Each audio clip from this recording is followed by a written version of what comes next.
Siéntanse gozosos de estar en la una y única iglesia que fundó Cristo, que es su esposa, su cuerpo, la ama, la alimenta y la cuida.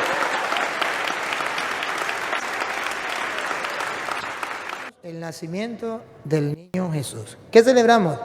Que todo un Dios se hizo hombre y que quiso hacerse como un niño. Esto es lo que nosotros celebramos.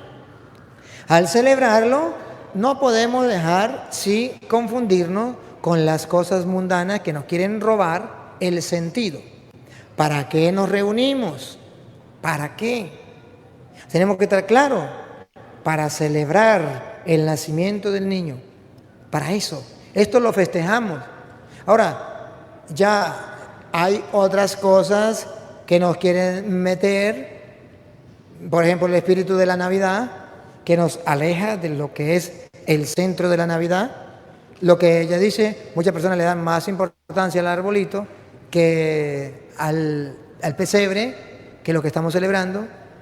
Otra persona le da importancia a la fiesta mundana, que a la fiesta religiosa como tal. El 24 de diciembre, la gente está tomando licor, está de parranda, no va a misa. ¿Qué está celebrando? Navidad. ¿Qué es eso, Navidad? ¿Tomar licor? ¿Andar de parranda? No. Eso hay que purificarlo. Y eso es claro. Si nosotros no lo vivimos, no vamos a enseñar a otros a vivirlo. Pero los católicos tenemos que vivirlo. Y de ir despojándonos de las cosas del mundo para darle mayor peso a lo que estamos celebrando, mayor importancia, y enseñárselo a los niños. ¿Por qué es ese día?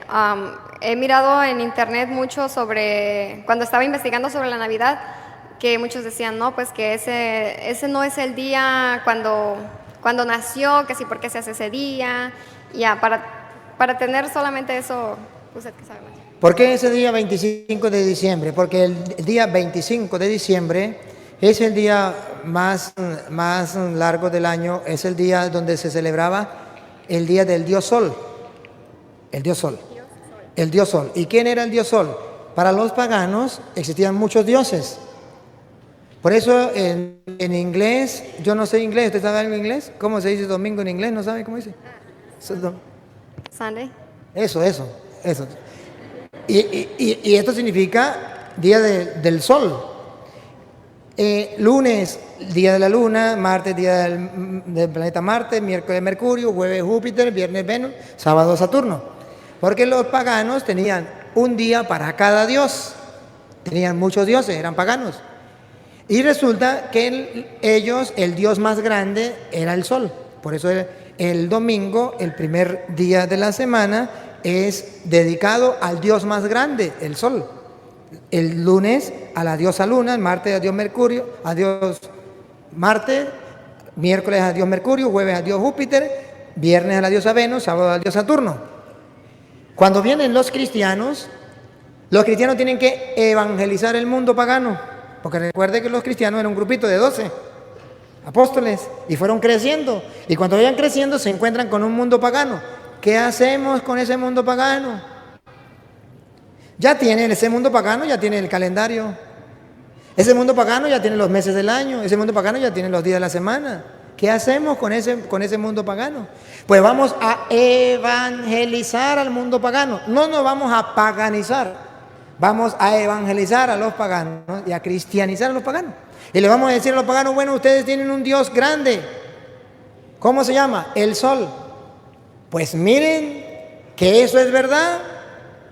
El Dios más grande es el sol que nos nace de lo alto y tiene nombre. San Lucas capítulo 1, versículo 78. El Dios más grande es Jesús. Es el sol que nos ha nacido de lo alto, la aurora que nos nace de lo alto. Entonces, vamos a ver cómo dice Lucas 1, 78. Y comienzan a evangelizar. El Dios más grande no es el sol, el astro. El Dios más grande es Jesucristo. Él es la luz del mundo. Él es el sol que nos nace de lo alto. Él es el verdadero Dios y es el más grande. Y entonces los cristianos por eso cambian. No cambiaron el día lunes, siguió llamándose lunes. El martes siguió llamándose martes, miércoles. Pero el domingo no se llamaba domingo, se llamaba día del Dios Sol. Y comenzó a llamarse domingo, día del Señor. que ya es el Dios verdadero. Escuche. Todo será por obra de la tierra bondad de nuestro Dios, que nos trae del cielo la visita del sol que se levanta para alumbrar a aquellos que se encuentran en tinieblas. Jesucristo es el sol que viene a iluminar a los que viven en... Y a ver si Apocalipsis 21, Padre, porque a ver si es 21, 22 por ahí, o 22, 21, por ahí, donde habla de la Jerusalén, no, 21, 22 por ahí, de la Jerusalén, ustedes me ayudan por ahí, la Jerusalén celestial, que será iluminada por el sol, no necesita el sol, a ver, Apocalipsis. 21, debe ser por ahí como en el 22, por ahí, o 20, vamos al 22 a ver qué dice, 21, versículo 22, capítulo 21, ¿tiene el capítulo 21? No vi templo alguno en la ciudad, porque el Señor Dios, el dueño del universo, es su templo, lo mismo que el Cordero. No necesita ni de la luz del sol ni de la luna, porque la gloria de Dios la ilumina, y su lámpara es el Cordero. Y su lámpara, su sol, es el Cordero. Entonces, los cristianos le dicen a los paganos, tenemos un nuevo sol, ya no es el astro, ese nuevo sol es Dios. Entonces, ¿qué día celebran ustedes el Dios más grande? El 25 de diciembre, lo celebraban ellos. Pues el 25 de diciembre vamos a celebrar la fiesta del nacimiento del verdadero sol, que es Cristo. Y por eso se celebra el 25 de diciembre. Y por eso ustedes verán que la hostia, que los protestantes dicen, ¿por qué la hostia es redonda? ¿Y por qué la custodia es como rayos de sol? Porque Él es el sol que nos ha nacido de lo alto. Solo que ellos no han leído la Biblia. Pero nosotros lo creemos. Él es Dios. Él es el Dios de la Nueva Jerusalén. Él es el que va a alumbrar. Él es el sol que nos ha nacido de lo alto para iluminar a los que estaban en tiniebla. Por eso Él dice, yo soy la luz del mundo. Él es. Y nosotros lo creemos. Y celebramos el 25 de diciembre. Pero Cristo no nació ese día. Es que nosotros no celebramos el día en que Cristo nació. Nosotros, ¿sabe qué celebramos? El acontecimiento. El Emmanuel, Dios con nosotros, se hizo hombre y eso es lo que celebramos. El día, pregúnteme si me importa. Lo que me importa es celebrar el acontecimiento.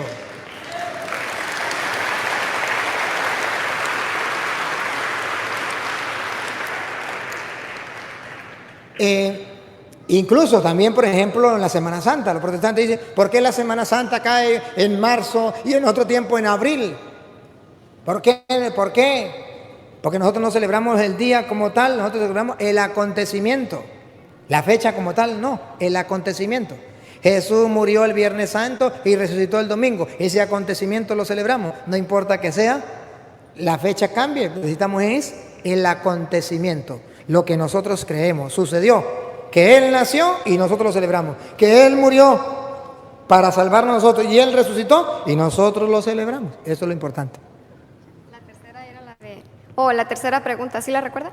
No. Que si la cita de la Biblia donde dice que es más fácil que entre un camello por el ojo de una aguja que un rico al reino de los cielos. Ya. Sí, cuando Jesús dijo que es más fácil que un camello entre por el hueco de una aguja, a que un rico se salve, los apóstoles dijeron, ¿y entonces quién se salvará? Y era precisamente porque a un rico le cuesta mucho desprenderse de sus riquezas. Eso está, cuando a un rico le cuesta mucho desprenderse. San Lucas capítulo 18, a ver Padre si es el versículo 18 por ahí. San Lucas 18, si mal no recuerdo.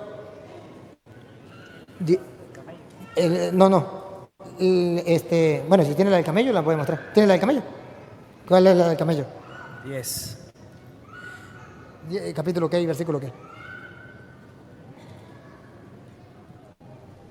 Empezando el 23. ¿Capítulo qué? Capítulo 10, versículo 23. Entonces Jesús, mirando alrededor de él, dijo a sus discípulos, qué difícilmente entrarán en el reino de Dios los que tienen las riquezas. Los discípulos se sorprendieron al oír estas palabras, pero Jesús insistió, hijos míos, qué difícil es entrar en el reino de Dios. Es más fácil para un camello pasar por el ojo de una aguja que para un rico entrar en el reino de Dios. Y si miramos un poquito más atrás, Padre, de eso, un poquitico más atrás,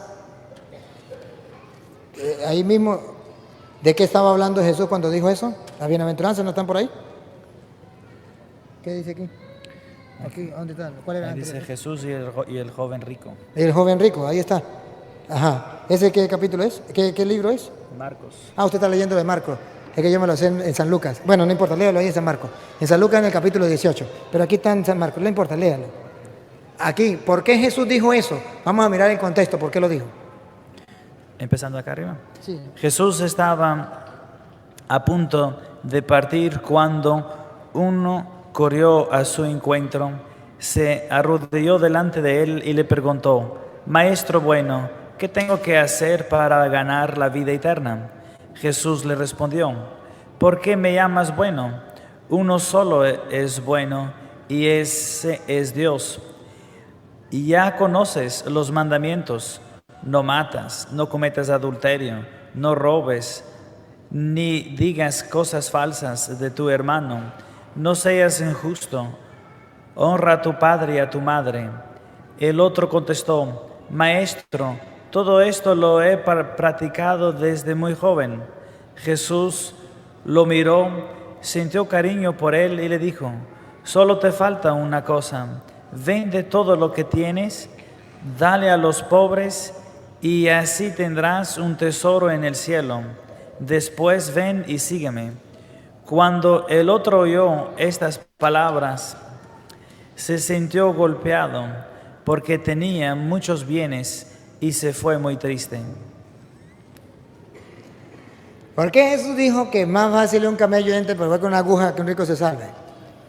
Porque un rico puede ser una persona muy chévere, muy buena gente, pero le cuesta mucho meter la mano en el bolsillo.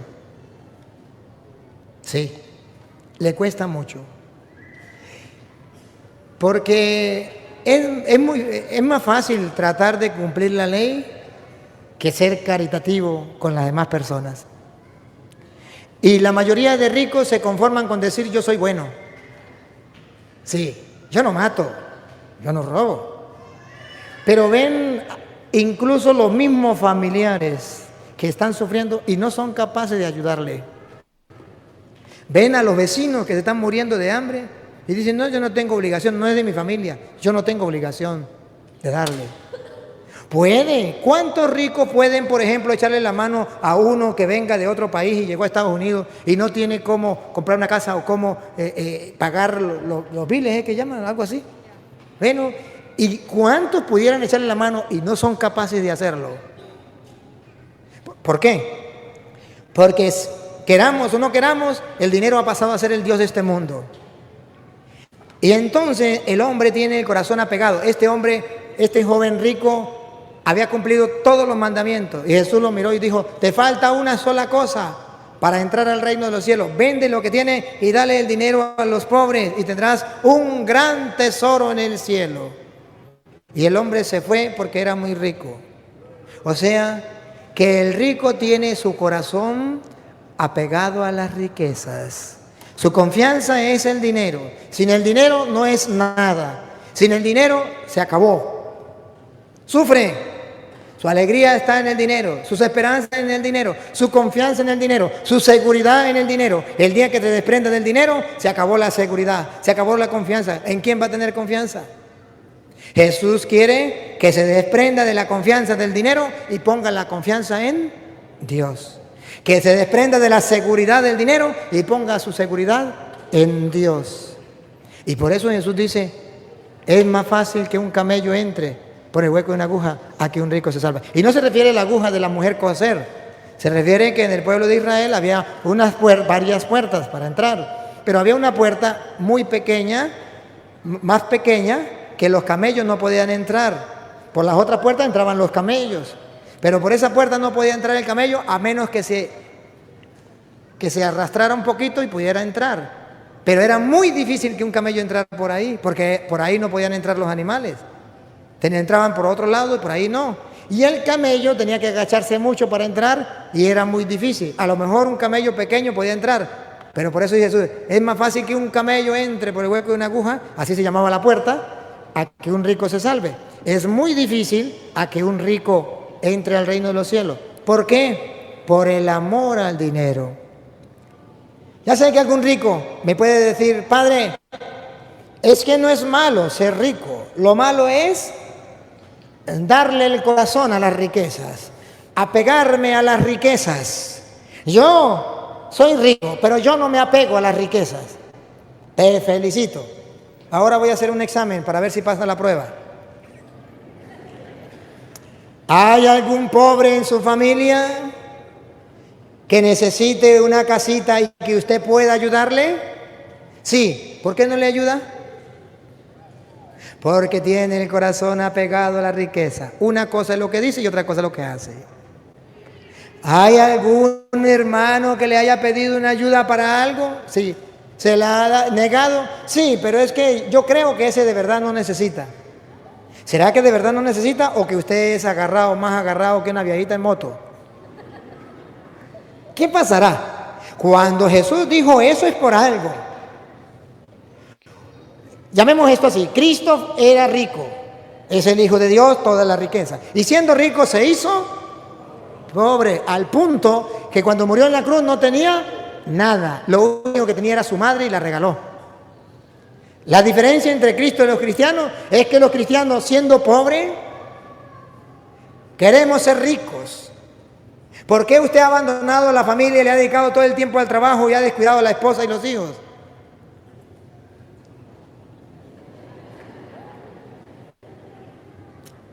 ¿O no? Porque siendo pobres queremos ser ricos y tener más.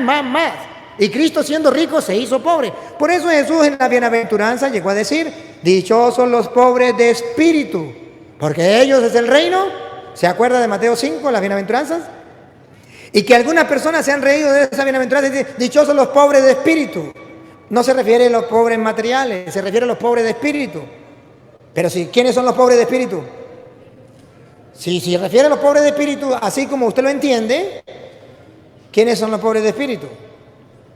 Los que no tienen a Dios, los que andan sin Dios, los que están metidos en el pecado son pobres de espíritu, están muertos. Y Jesús dijo, dichosos los pobres de espíritu. ¿Está diciendo dichosos los que están sin Dios? ¿Los que viven en el pecado? Esos son los pobres de espíritu, según el mundo. Cuando Jesús dice dichosos los pobres de espíritu, está diciendo... Hace para acá, para que salga en la cámara. Yo no sé si estoy saliendo en la cámara. No, tira un poquito, está como muy encima mío la cámara. ¿No? ¿Está bien?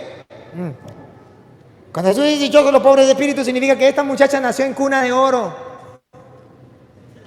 Sí, que nació en cuna de oro. ¿Y este hermano? No. Este hermano nació pobre en una casa muy pobre. No tenían ni piso, tierra, no tenían ni techo. Así, si no era paja esa que le ponen, y no tenía paredes, era unas láminas ahí para taparse, y no tenía cómo comer, cómo vestir, muy pobre. Ella nació en cuna de oro, lo tiene todo, los padres le dan todo, le sobra. Y resulta que él es pobre porque nació en una casa pobre, porque su destino, así entre comillas, como dice la gente, porque su suerte, como dice la gente, lo llevó a ser pobre. Mientras que ella tiene muchas riquezas, pero resulta que como tiene un corazón cristiano, ve que a aquel hermano le falta para pagarlo de la casa y ella le da. Aquella hermana tiene una enfermedad y tiene que pagar una medicina, le da. Observe, al darle a él, se va desprendiendo, le va quedando menos. Al darle a ella, se va desprendiendo, le va quedando menos. Y ve que aquel tiene que hacerse una operación y le salen tanto. Le va dando, se va quedando menos. ¿Qué está haciendo ella? Se está haciendo pobre. Le dio a él, le dio a ella, le dio a ella, se está haciendo pobre.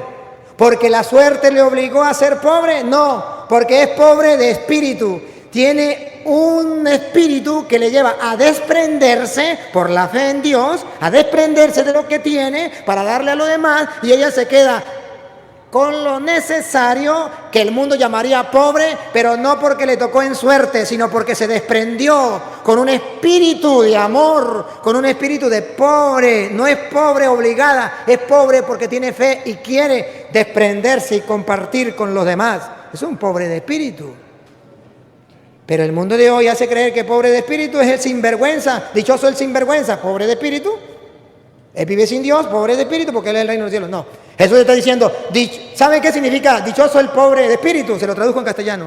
Dichoso el rico que al compartir con los pobres se queda con lo necesario o con el bolsillo vacío.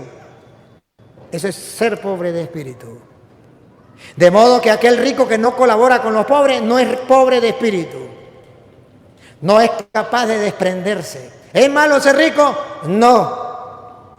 ¿Es malo ser rico y no compartir las riquezas con el pobre? Sí. Ese rico no entrará en el reino de los cielos. El rico que tiene y de lo que tiene, dice, esto para mis hijos, para mi hogar, para mi familia. Y esto, en vez de almacenarlo en el banco y en vez de abrir un hueco y sembrarlo allí, dice, esto es para los pobres. Y yo quisiera que lo iluminara la palabra del Señor. En Isaías capítulo 1, versículo 13 en adelante. Del 13 en adelante, Isaías 1. Que viene a reclamarle al pueblo de Israel que le ofrece esto, que le ofrece aquello, que le ofrece aquello. ¿Y qué pide Dios en realidad? Isaías capítulo 1, versículo 13 en adelante.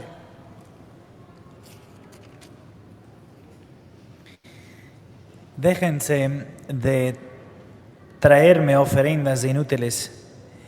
El incienso me causa horror. Lunas nuevas, sábados, reuniones. Ya no soporto más sacrificio ni fiesta. Odio sus lunas nuevas y sus solemnidades. Se me han vuelto un peso y estoy cansado de todo. El Señor dice, estoy cansado de todo esto. Ahora paren la hora de lo que viene.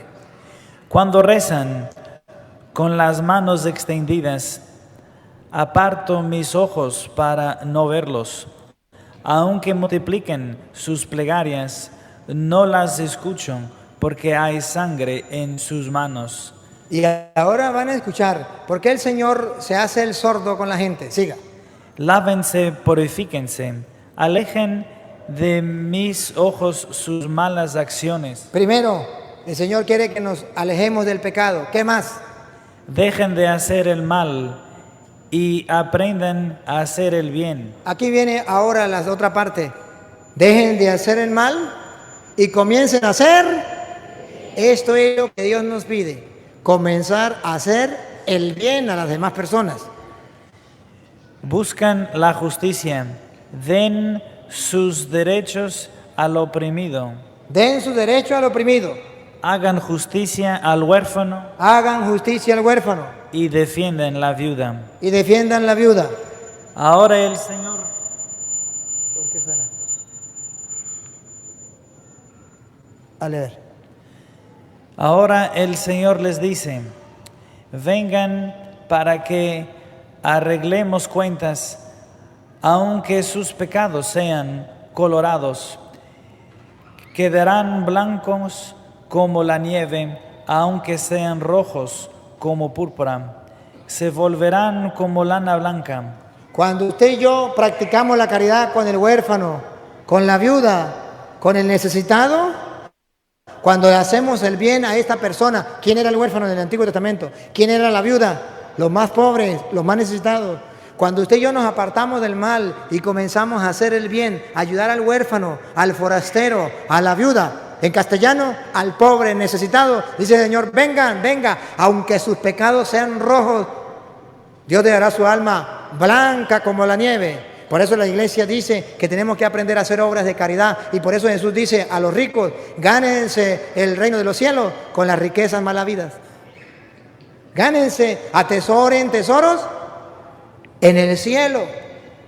Es que el ser humano ha llegado a la mentalidad mundana. ¿Cuál?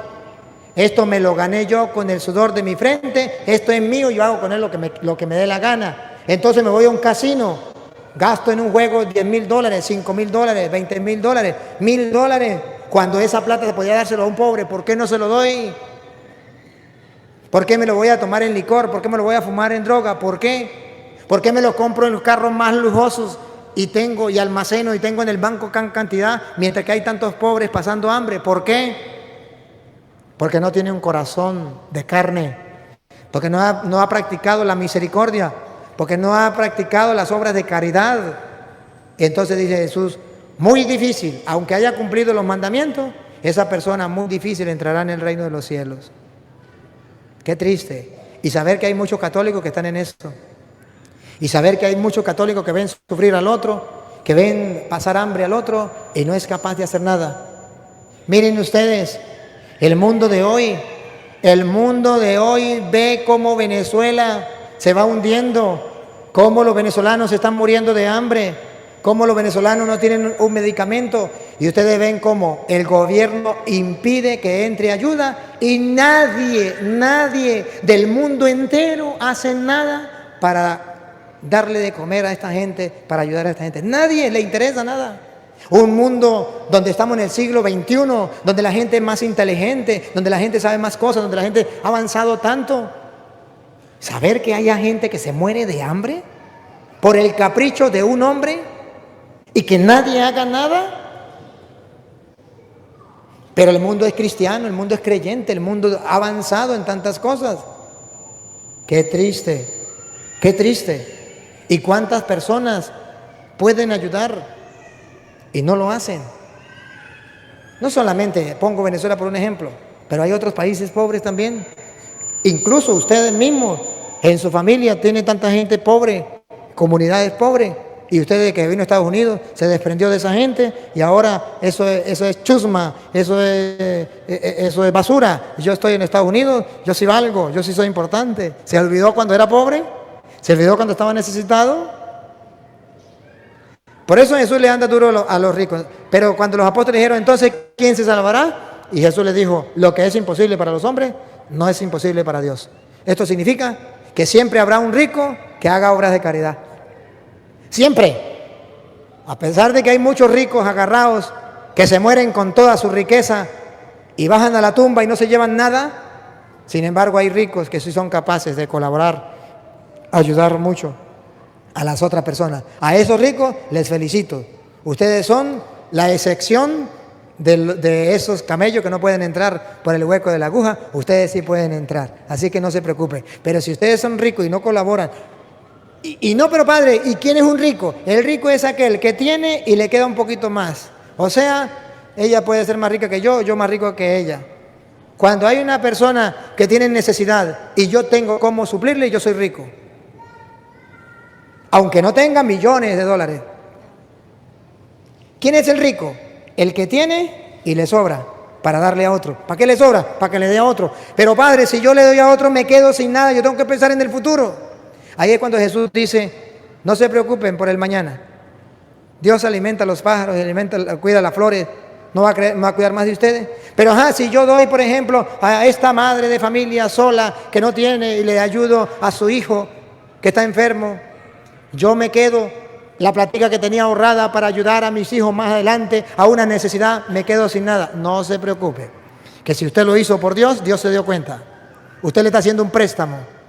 Mañana cuando su hijo caiga enfermo, Dios le pagará eso con otra persona que llegará y le dirá, doña Petra, aquí tiene esto, y le da más de lo que usted le dio a esa persona.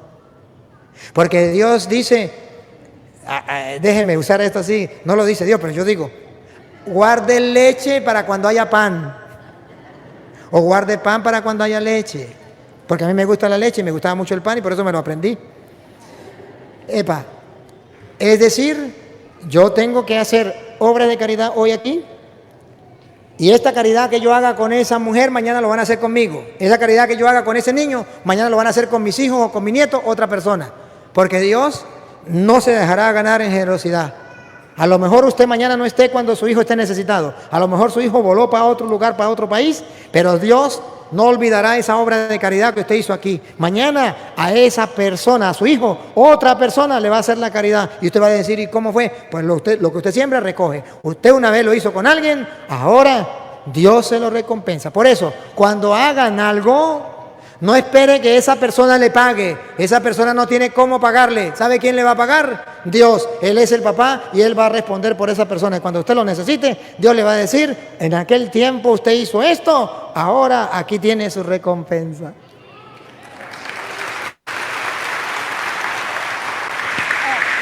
Quería decir algo que no te estaba diciendo usted. Mencionaba lo de Venezuela, dijo, ¿verdad? Venezuela. Pienso yo, me corrige usted si estoy equivocada, que hay de pobres a pobres. Por ejemplo, ¿Qué hay qué? que hay de pobres a pobres.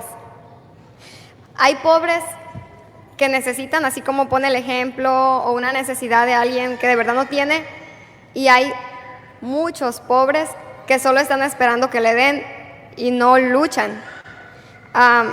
Eso yo creo que también está mal, ¿no? Que así como está mal que el rico no comparta, está mal que el pobre solo espere a que le den, que le dé el gobierno, que le dé la gente, que le den, ¿cierto o falso?